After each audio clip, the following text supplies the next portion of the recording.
Alright, back at it. Another day. In CJ's garage. CJ's garage. So you said that you got a new hose? Got the upper hose on. The factory one was too short because we got this weird angle on this thermostat housing. The factory one is like a 90-degree. This one's like a 45. So it's kind of a funky angle. So these are heat shrink hose clamps.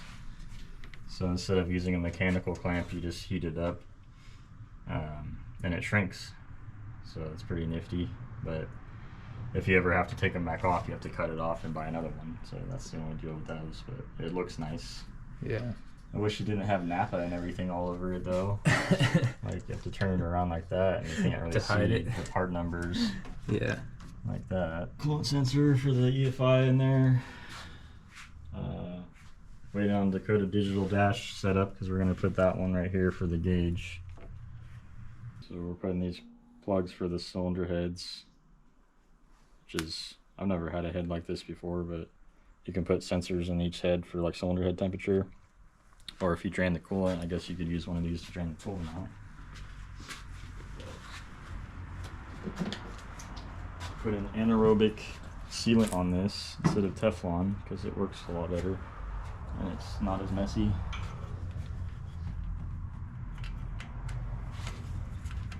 Teflons kind of suck sometimes to use.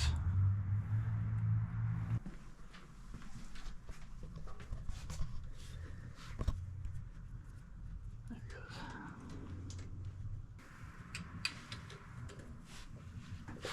Oh, this side sucks even more.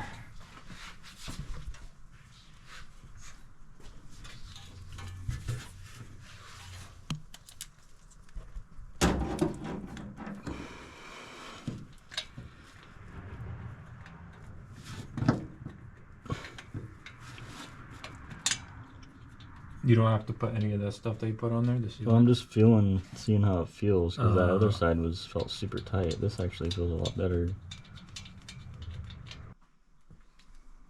Put this red goop on this thing. Augustus goop? Yeah. Anaerobic gasket maker. It's for threads. Instead of Teflon tape, I feel like this stuff works a lot better. Tried and true? Easier to work with, yep. Use it on everything.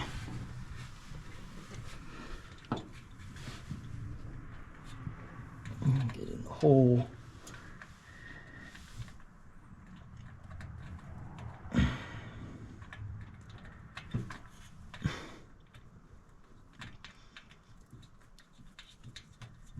Yeah, this one goes in a lot easier than the other side did. I'll have to take that other side back out and see why that happened.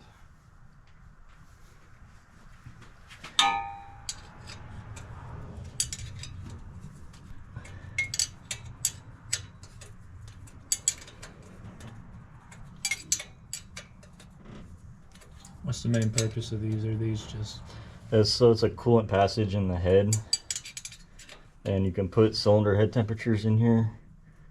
Cylinder head temperature sensors in here on each side if you wanted to see. That's what they're for, but we're not using cylinder head temperature sensors, so we gotta block them off, otherwise we have a coolant leak. Okay. A massive coolant leak on both heads. That wouldn't be good.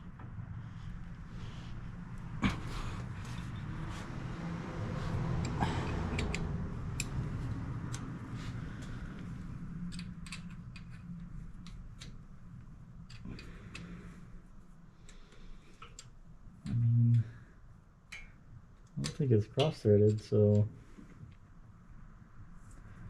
we're just gonna put it back in and see what happens when we eventually fill it with coolant.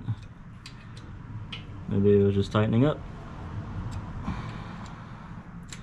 I just feel like the other side threaded in a lot more before it started getting hard than this one did. But that one is a hex head and this one is a Allen head. That's weird. Because I'm gonna get 2 Allen head ones, which I'd rather have. Yeah. That's all I can find at the park stores around town. We got the Holly fuel pump. This is a return style in-tank pump, so you don't need the return hose going out of the tank or into the tank. It returns the fuel right here through the fuel pressure regulator.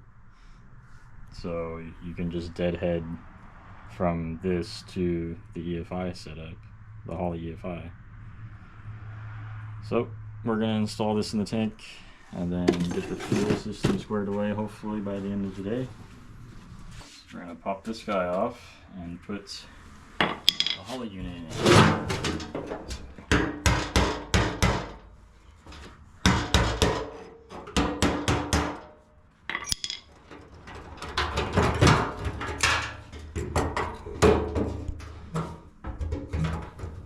It's actually brand new. Yeah. Literally looks like it. Wow. So that's turned 90 degrees for the sending unit basically. So let's put this Johnny on. This is the internal filter. Bring this over the workbench.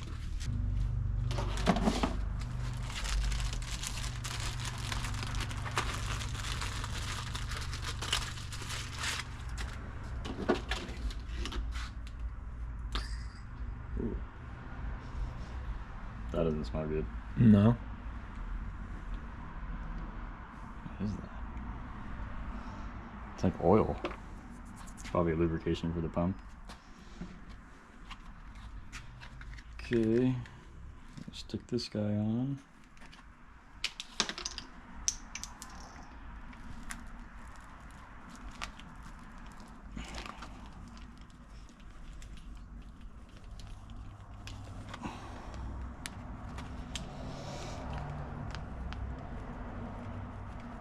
Oh, that's a tight fit. Just need to try a little harder. That's not going nowhere. Snug like a bug. Yep.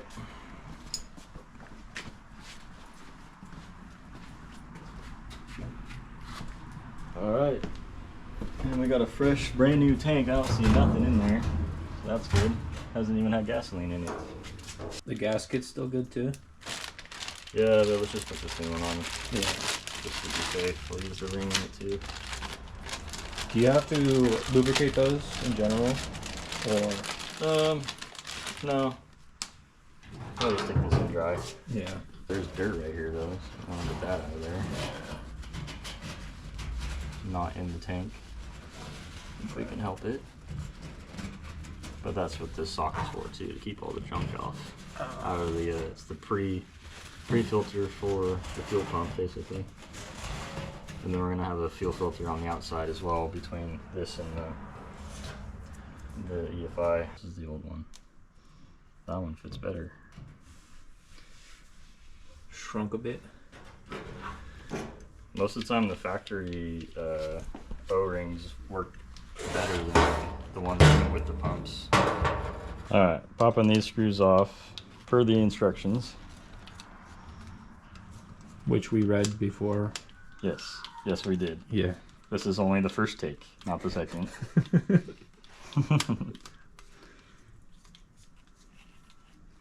It's also got that ground wire on there.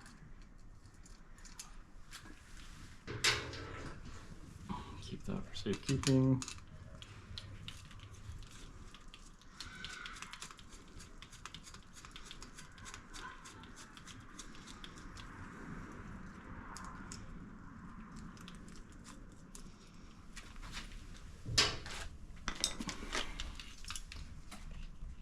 All right.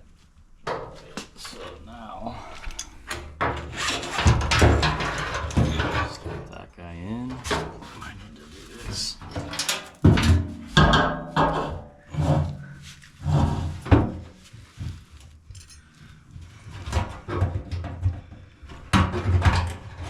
There it is. Yep. That goes in.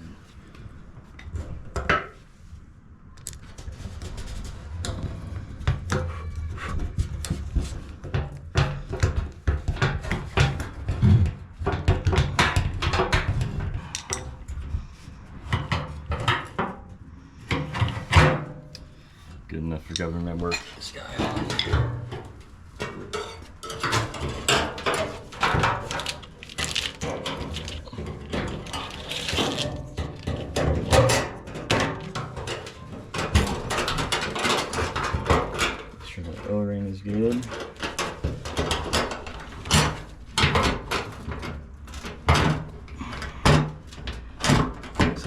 pins align it right here. So we got it aligned here and here. Get it started.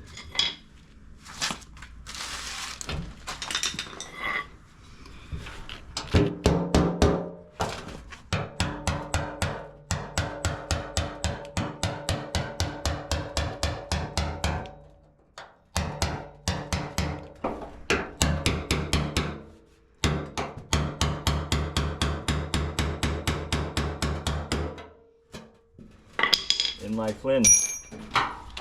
Michigan? Michigan accomplished. Nice. That is one installed fuel pump. EFI fuel pump in a 71 Camaro. Sick. Compared to this would be the carbureted pickup with no fuel pump in it, just the screen. Basically this would be your pre-filter, and then your pump and everything would be on the outside, whether it be connected to the engine, which would be mechanical, or an electric frame mounted EFI, or not EFI, but just carbureted fuel pump, because you can't have an external fuel pump sucking fuel from this to an EFI system, because they're not designed to suck fuel, they're designed to push fuel. So the pump is inside the tank on an EFI system. So we can probably hopefully sell this to somebody that might want it. It's brand new. If anybody needs one of these, Yep. let us know in the comments. Anybody with a 71 Camaro, or this one actually fits. It says it right here actually. I think it did. All of these makes and models, so it would be a factory replacement of all these, which would be this pickup. And then this is the sub harness that attaches to this deal. So this is going to be fuel pump, power and ground, and then the sending fuel sender wires for the fuel gauge. So hook this up for now. Tank back in, hook up. So I looked up the diagrams, and one of these is for an early evap system. So you're right about that. All the other, those octopus lines underneath the car. Yeah. So all we need is just one vent. So I'm just gonna put probably the biggest one, maybe this one, to the vent, and then cap off these other two lines. Right. Probably just gonna hook all of it back up to the same stuff. That way all of it's vented up there. Let's get this out.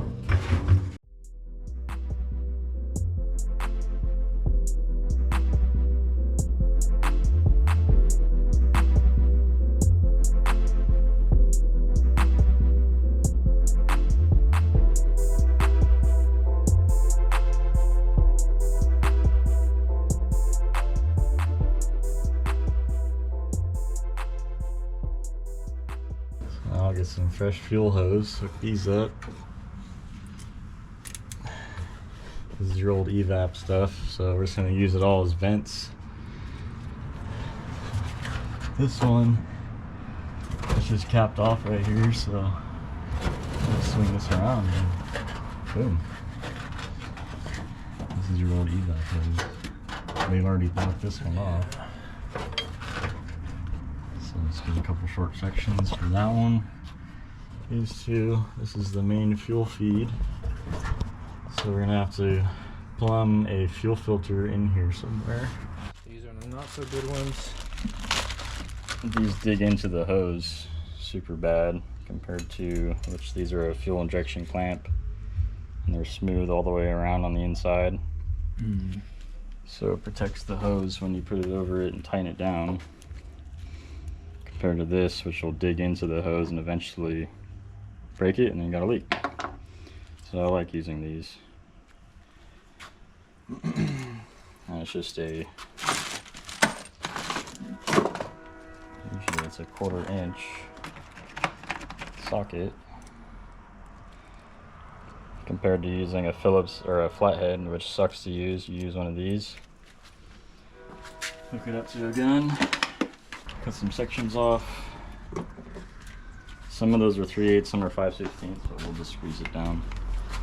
Alright.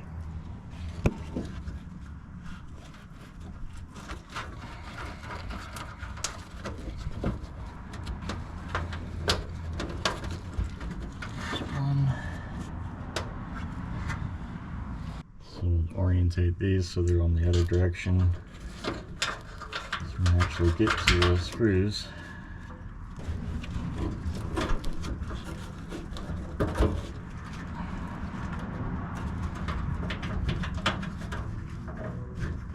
Okay. Not gonna be able to get the gun in some of these areas. Get this guy on. Come on.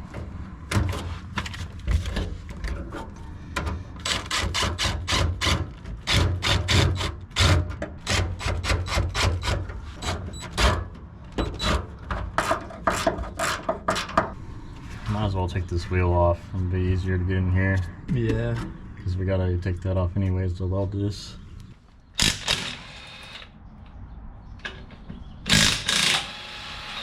Two lug nuts. Alright, so we're gonna cut this line up here because it's too long for what we're doing. Basically a brake line cutter. This is a fuel line, so it's the same thing. It's a hard line cutter.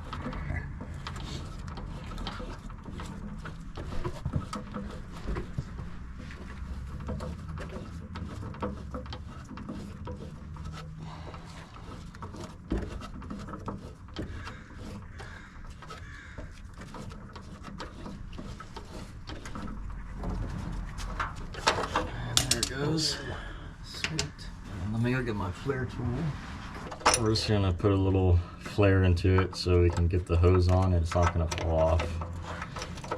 Because it's supposed to look like, like this one. That end, so the hose doesn't just pop off when you crank it.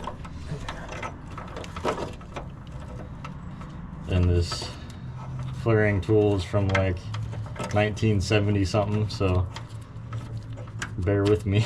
I need to get a new one. I need to get one that's way more sophisticated and newer. Do they have one where you could just like squeeze something and? Yeah, there's a hydraulic one. They just pump it a few times and it just does it all for you. Really? Compared to doing it like this. And there's one that's like a bench. You put it in the bench vise and it's like a 2-stage, 3-stage method, and it just makes the perfect brake lines every time. I really hope that like people in the comments say something, be like the old timers, you know, be like, I haven't seen one of those since. Yeah, man, this is probably, it's a Craftsman. Oh, is it? Yeah. Oh, gee. It's got my dad's name on it. I think this is a Craftsman. It probably says it on the tool somewhere.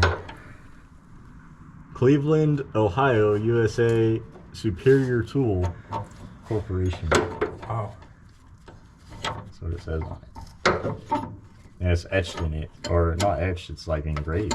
Yeah.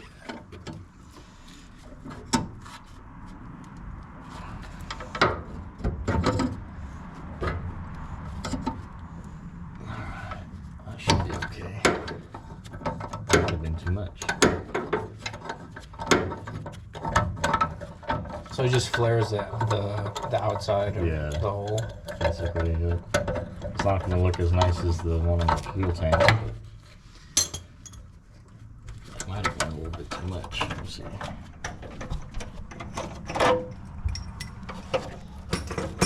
So just gives a little bit of a ridge there. See if that helps.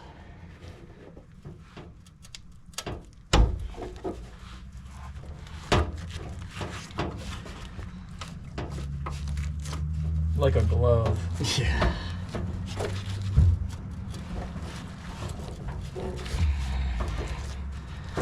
Soul Glide stuff is like Vaseline on steroids. Is it? Yeah. Use it on brake pads and hoses. Can you use it on anything else? Anything. Looks like anything. I mean, not recommended on everything. yeah, I wouldn't experiment that far.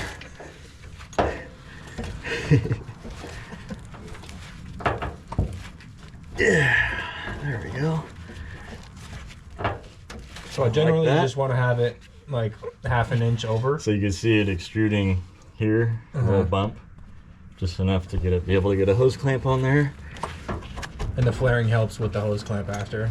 Yeah, so the hose clamp will go before the flare and keep the hose from popping off. So now we've got the flow going this direction, which is coming out. And it's gonna sit right up in here. Kind of want this to be. Tucked away. I want this to be this way. But let's get this side on first. I don't want any gnarly bends. I want it to be pretty straight. Yeah. So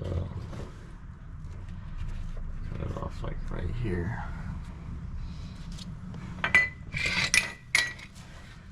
Because the more bends you have, the more resistance the fuel is going to have. I'll just drop this super sharp tool right by my face. Sorry, you're wearing glasses. I don't got glasses on, I should. I got my safety squints on. Safety squints. Nice. It's dirty. Oh, I didn't even cut it all the way. Why did that happen?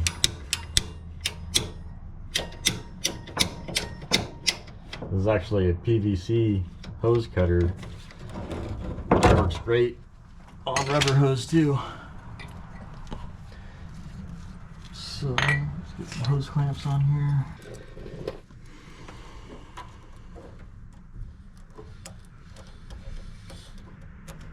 Someone's scraping. It's an Amazon truck backing up. Maybe this is going to be too big to get over that hump. Oh, maybe not.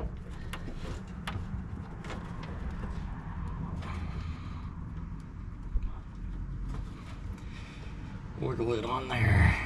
There we go. Okay.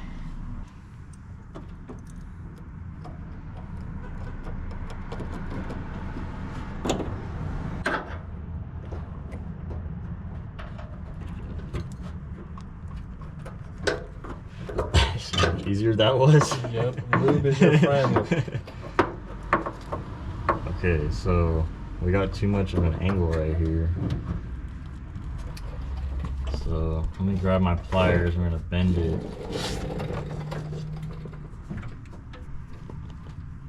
I don't know, 20 degrees this way.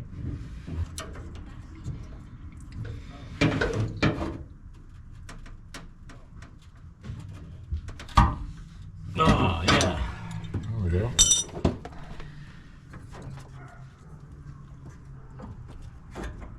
Yeah. There you go.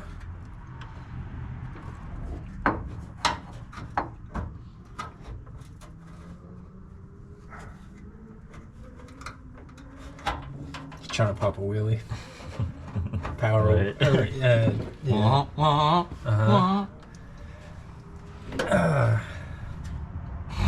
That looks good. Yes, it does. Looks like it was meant to be like that. Looks actually well done. 225 degrees. Probably more, but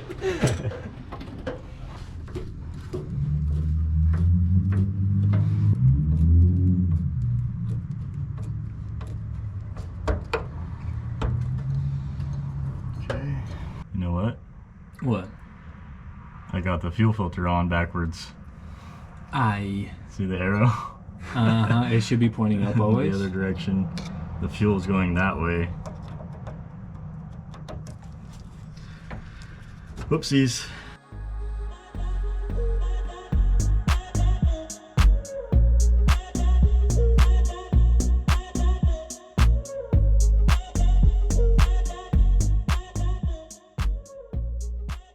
So I don't want that touching.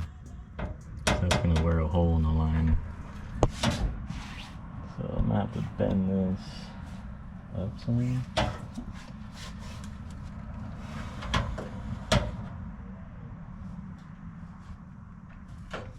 Which is going to kind of suck.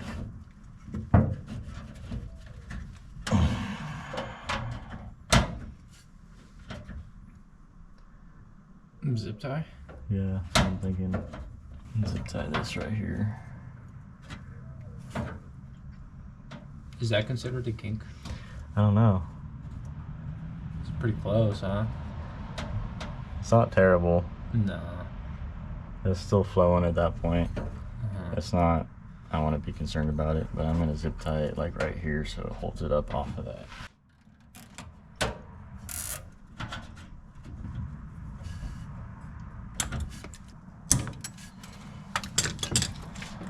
There we go. Fuel pump's installed, fuel filter's installed. We got our vents going right here. Up to the top of the car, wherever they vent. We're gonna block off that driver's side and run that, just clip off that hose hanging, because that's for the evap canister that goes all the way to the front of the car. We don't want fuel vapors running to the front of the car inside the engine bay. If we want to do a return line eventually, we can use that line that goes all the way to the front and use that as a return hose. If he ever wants to put a bigger motor in it and make some more power, but for what we got right now, this is gonna be fine. So this is the fuel pump power wire from the relay. Cut this back off, and then we're gonna run this wire through the loom. I planned on bringing it down under the car, but I'm gonna put it inside the car. I don't want any of the wiring underneath the car. That's just silly.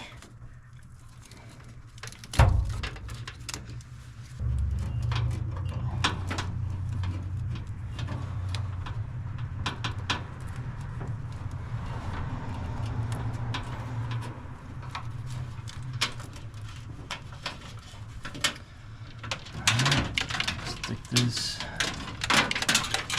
through this giant gaping hole that needs to be filled. Yep, it's already through. Yeah, all right, it's in my hands. Okay.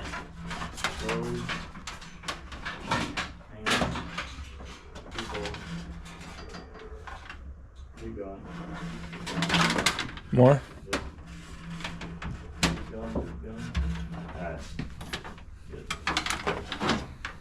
I'm gonna tie it to this wire and put it back in the loom.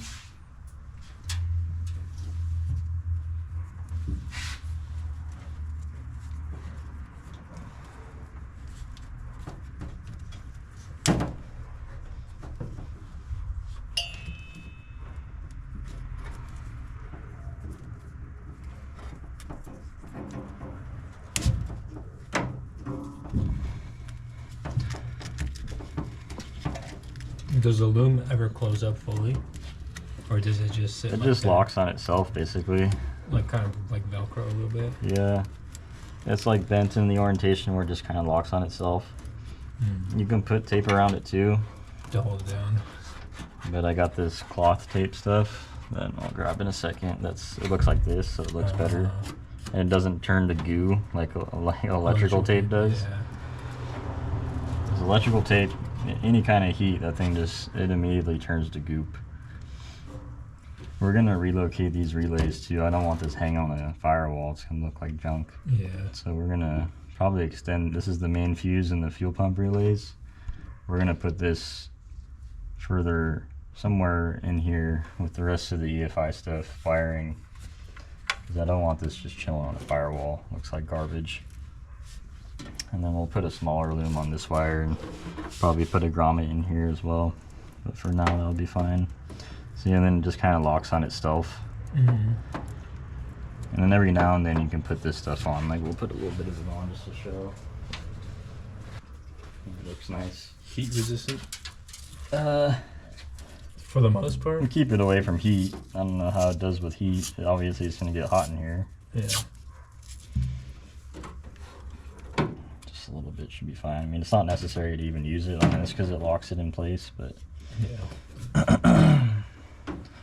put that on anyways. Ooh.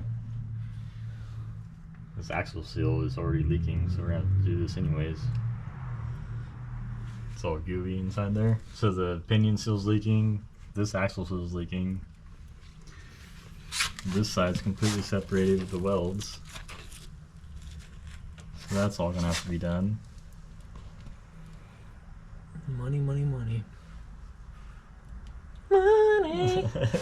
Yeah. And this axle isn't from this car either, because No. these right here are from like a Chevelle or Camaro that has an upper control arm, not a leaf spring. So this axle is already out of something else. So we might be pulling this whole rear end actually at this point. We're gonna have to do a bunch of work on this thing too. We'll cross some stuff off this list. We got pretty much fuel filter done. Fuel pump is installed. Fuel system, I would say 99% complete. We have to put that cap on the Sniper EFI. That's the only thing left on that. We did head plugs. That's done.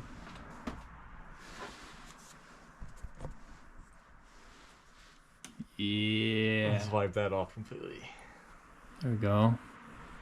So 99% complete fuel system. So we're just gonna do plug,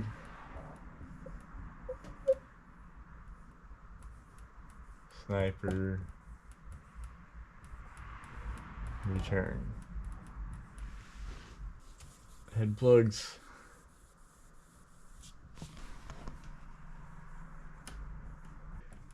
Oh yeah, radiator hoses. Upper and lower installed. Just gotta heat shrink these guys on. Bring the heat gun back from work. Get that all situated. What's your next step? Welding? I mean, welding the rear end is not going to stop us from firing this thing up. We got to drop the transmission next. Get a transmission figured out. Are you going to look into the transmission to see if it's all good? No, we're going to get rid of that one. Put a turbo 350 back in it, like what it came from the factory. That way the factory shifter works with it. That's right. We don't want to spend money on another shifter, because the shifter that's meant for the transmission in this now, which is 700 R4, is like $600. It would be nice to use this transmission, but the transmission, it was in my buddy's truck, and like you can put it in first gear and get on it, and then it will shift to second, and you didn't even shift it into second yet. It will just shift on its own. You can't get rowdy with this thing like that. And also, whoever put this transmission in, the electronic portion that comes out of the valve body, out of the case of the transmission, has a freeze plug in it. So they deleted something in the transmission. I don't know what they did to this thing, but something is going on with the transmission. I don't know what. We just need to get rid of that transmission, put another turbo 350 in it with a shift kit and maybe a 3500 stall torque converter. And this thing should light the tires, no problem. But we're getting pretty close. We got to get the belt situation figured out. These pulleys are a little bit off. Can we talk about that? Yeah. Let's see. So this alignment right here is a little bit off from the power steering. It's not quite centered. So we got to space the power steering pump out maybe a 1/4 of an inch, I would think. And we can zap this bolt off this alternator and space this pulley out a little bit to match the water pump and get some belts on this thing. That would be a good step. They don't make an aftermarket throttle pedal for this car, so we had to find one on eBay. Really? Yeah, there's not even a throttle pedal in this thing right now. Throttle cable goes through right here. So we're gonna get a low car throttle cable to go from the firewall to the EFI. This is the 700 R4 kickdown cable. We're not gonna need this anymore. We might be able to repurpose that for the turbo 350. We'll see. So we can eliminate that. Get some belts on it. Get some sparkle wires on it. We need to put an exhaust tube on at least one side so we can get the oxygen sensor hooked up to the engine, so the haulie can see what the heck's going on with it when we fire this thing up. We need to get some power steering hoses, because we got no hoses going from the gear to the pump yet, so we need to figure that out. Put some power steering fluid in it, so we got that. Fill the cooling system with coolant.